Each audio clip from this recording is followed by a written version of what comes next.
Gemini, this is your week ahead astrology forecast from Astrology Motivation by Born Without Boundaries. That's right, you can get your weekly or week ahead tarot card reading over on Born Without Boundaries Tarot. Here, this is where, Gemini, we dive deep into the planetary transits and aspects as they relate or impact your natal sun. So this is definitely Gemini's sun. What I'm going to do is start out really broad with those things that are going to impact us all this week. And then we're going to whittle it down to what's impacting Geminis and then specific Geminis and how it's specifically impacting each of you. How do I know that? Based on the placement of your suns. How do I know where your natal sun is? I don't. But I'm going to break Gemini into 3 decans, which is 3 groups of 10 degrees. Because in astrology, we basically measure aspects by that 10-degree closeness. So if it's within 10 degrees, it's forming that aspect. I actually make mine a little bit closer, down to 5 degrees. But what we're going to do is we're going to break Gemini into 3 groups of 10. So if your natal sun is between 0 and 9 degrees Gemini, you are Gemini 1, because your natal sun falls in the first decan.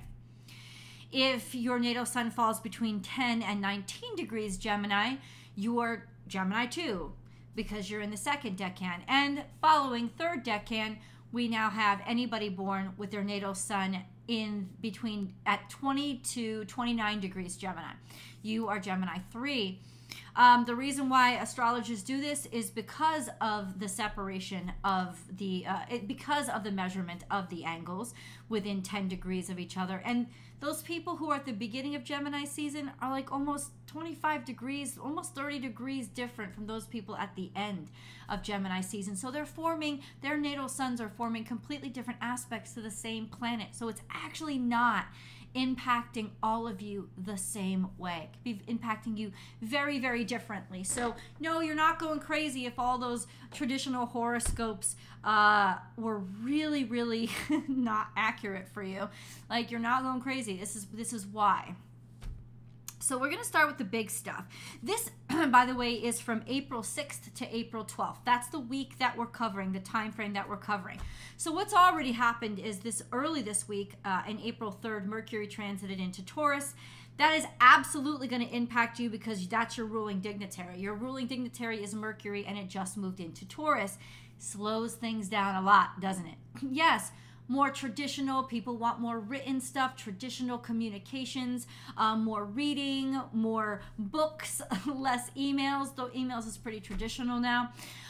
There's more a sense of it has to be measured. Like Mercury in Taurus is more like moving blocks around. That's kind of what it is. It's like, how are we organizing or reorganizing and what fits? We have to be able to measure it, see it. It has to be all on the surface. It has to make sense. And if it doesn't make sense in a traditional sense, it's really not counted or paid attention to. More respectful communications, that kind of thing. Pragmatism. It slows Mercury down. Mercury is not light-footed in Taurus. It's actually heavy-footed, and it wants solid ground. So there's definitely a slowing, and later on this month we're going to have a Mercury retrograde. It starts on April 21st. It's April 6th when I start out this week.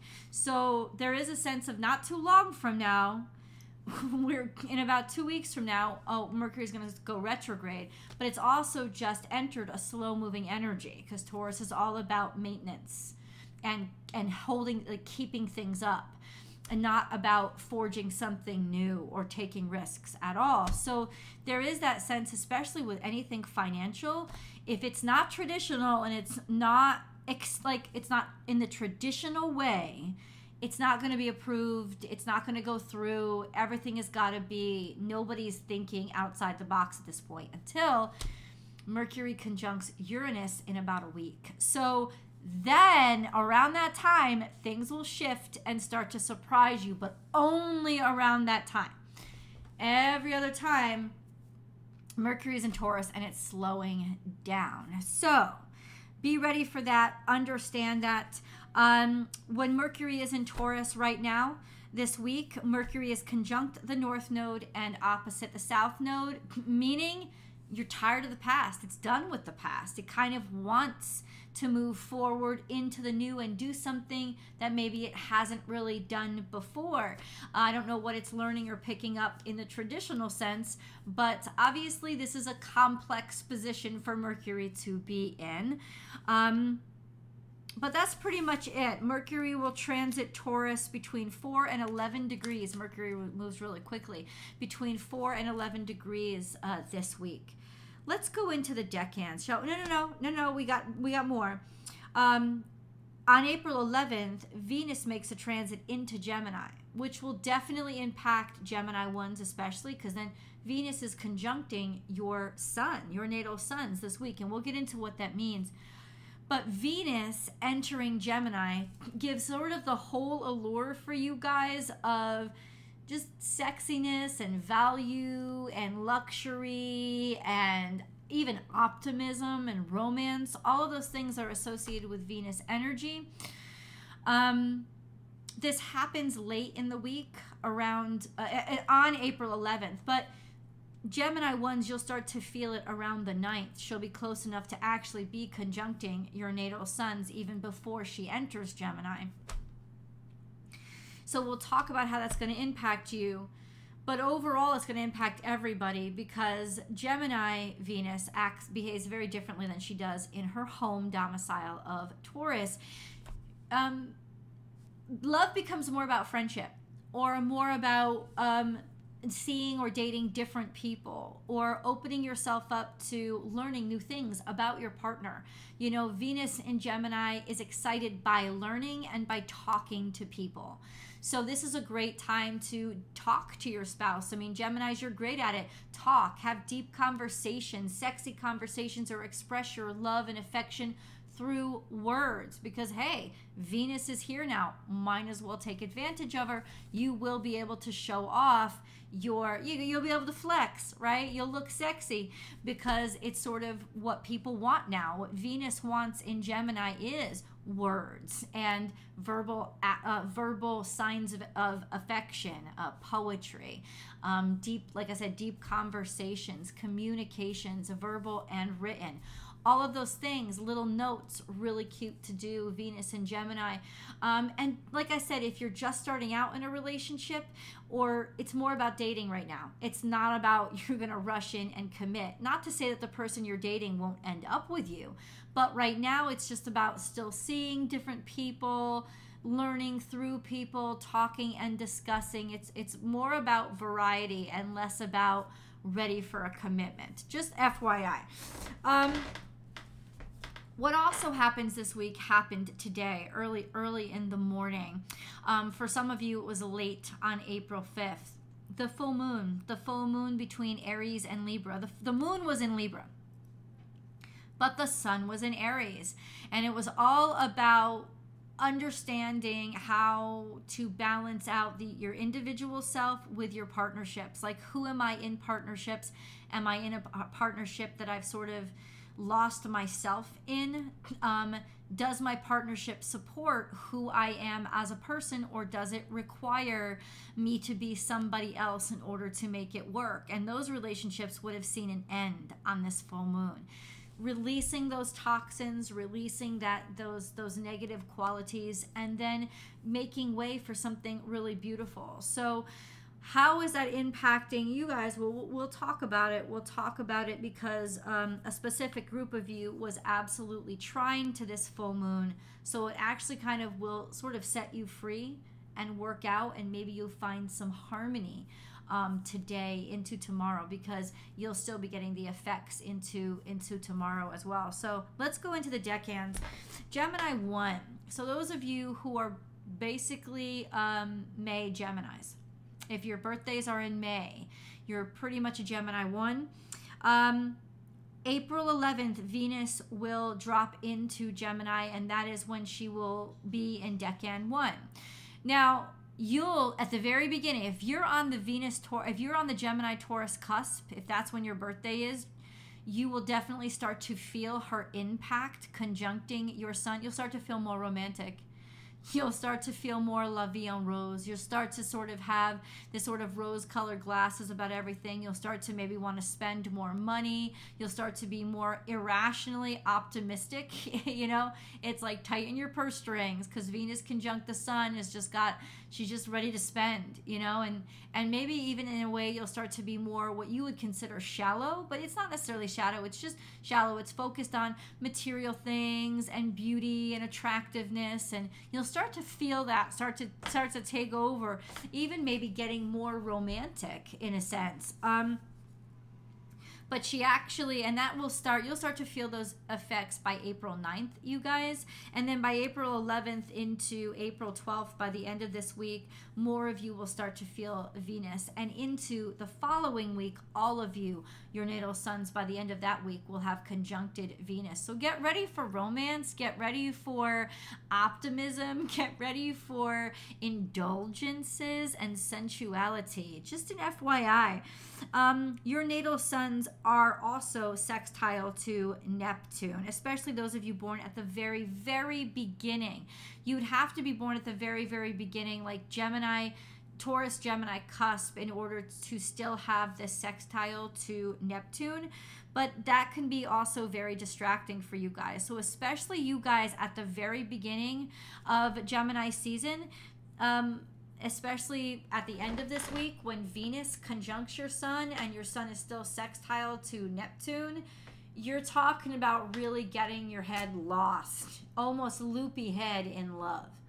That kind of energy, like really just sort of going full on romance mode, indulgence mode, sensuality. There could be a little bit more heat to your body, wanting more romance and becoming more affectionate, and believing, like seeing through rose-colored glasses. So it's optimistic. It feels nice to see things this way, but it may not be completely real. Just an FYI. Just an FYI. Maybe before you make a big decision, wait for Venus to pass a little bit. Wait for the next week or a week and a half to pass by. Your natal suns, all of you, your natal suns are square to Saturn. Saturn is in Pisces at 3 degrees. So your natal suns are square to Saturn. And what does that mean? Not really getting along with authority, law, or feeling like you're always butting heads with it. That will last for pretty much the next few months, if not this whole year, because Saturn will be in the first decan of Pisces for the whole year, until February of next year. So just an FYI, give yourself more time and try to have more patience whenever you're dealing with law or your commitments. This may be just you don't want commitments, right? You don't want to say I do. You're not certain of it. You're not sure of it, or you're not comfortable in it, and there's a lot of challenges coming up through expected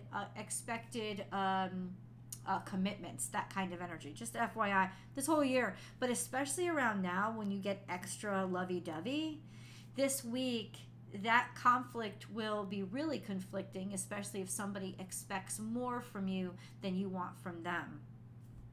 And they would be primed to sort of back you into a corner because of your rose-colored glasses on that you may not want to get into, or may not, you may not want to make that full commitment, but somebody may be backing you into it this week just because you're a little extra romantic. Just an FYI, watch what you promise this week.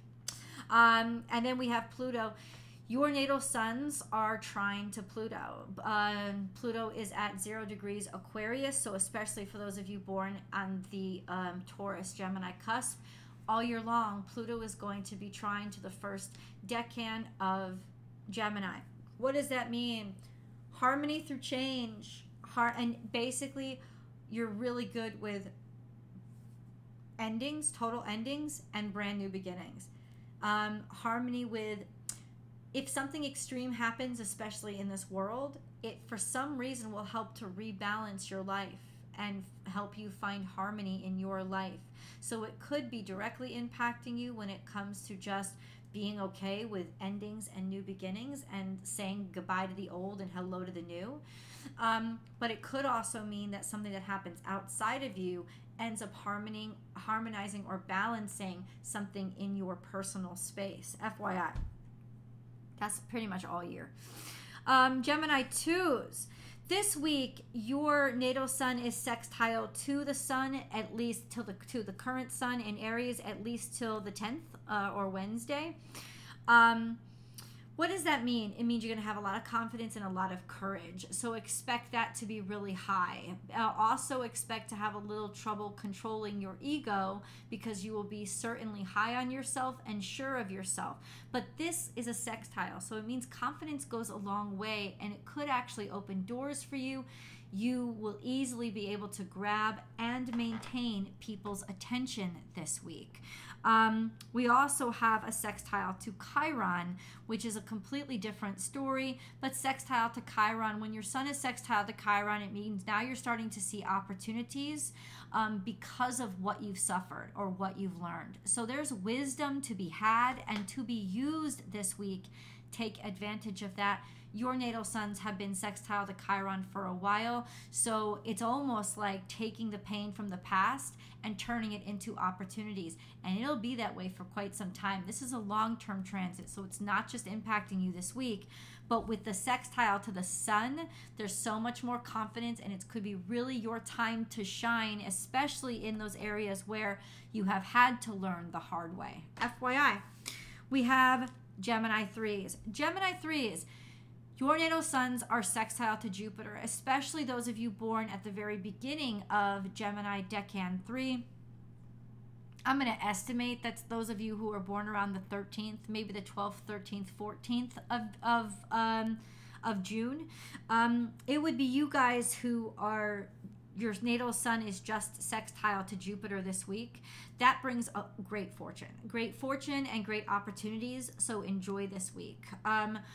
I mean, you let me know in the comments below where you're experiencing it the most. I don't know where your houses are, so I can't read your chart, so I can't tell you which part of your life it'll happen in.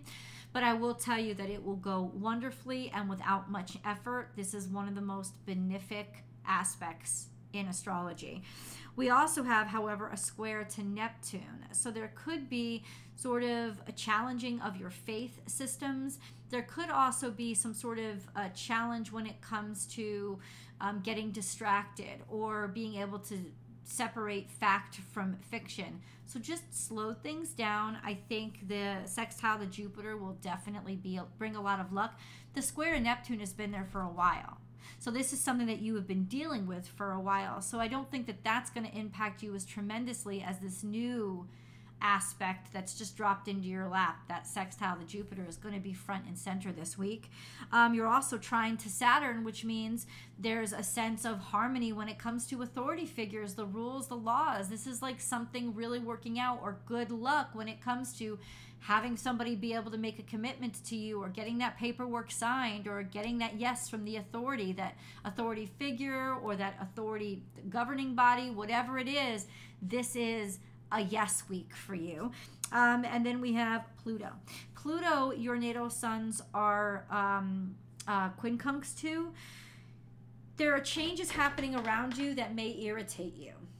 And it's going to be happening all year to you, because Gemini 3s, this is just where your natal sun is located. So, and Pluto doesn't move fast. So there is that sense of frustration and agitation that's coming from extremes.